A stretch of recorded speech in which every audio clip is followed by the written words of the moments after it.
লবণ আর কি গ্যাস, লবণ গ্যাস আর হলো গ্যাস, ঠিক আছে। এগুলো হলো অজৈব উপাদান, জীবদেহের অজৈব উপাদান, বুঝছো। এখন আসি জলের আলোচনায়।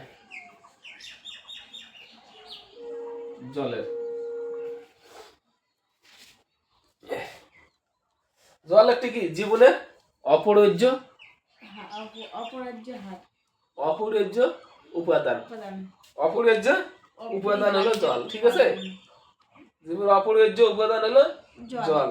জল ছাড়া কোনো জীব বাঁচতে পারে না। জল ছাড়া কোনো জীব বাঁচতে পারে না, ঠিক আছে।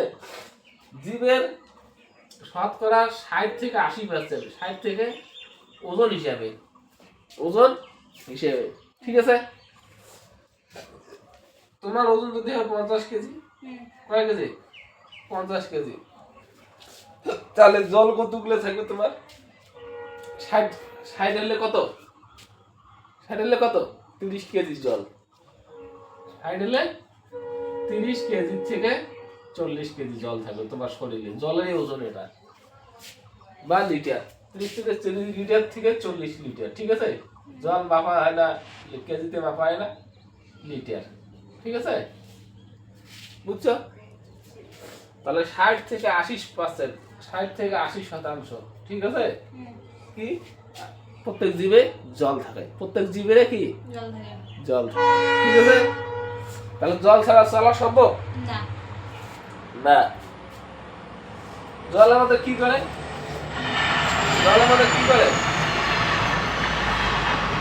জল বিপাক ও পুষ্টিতে সহায়তা করে। কি করে?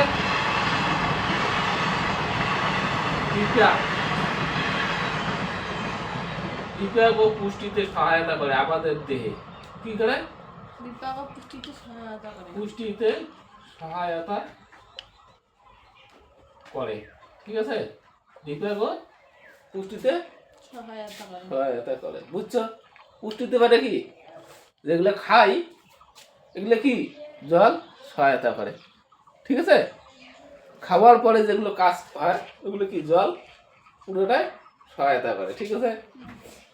একদম বিপাক থেকে পুষ্টি, ঠিক আছে। তুমি তো খাইলা, খাবার ওটা গুলো তো জিনিস তো ওখানে ভিতরে আবার মানে ওগুলো ভাগতে হবে, আবার কোষে পৌঁছে দেবে। কে পৌঁছে দেয়? জল, বুঝছো। তাই কি বলছি, বিপাক থেকে পুষ্টি, বিপাক ও পুষ্টিতে সহায়তা করে, ঠিক আছে। তারপরে কি দ্রাবক রূপে অনেক, দ্রাবক রূপে মানে কি? দ্রাবক রূপে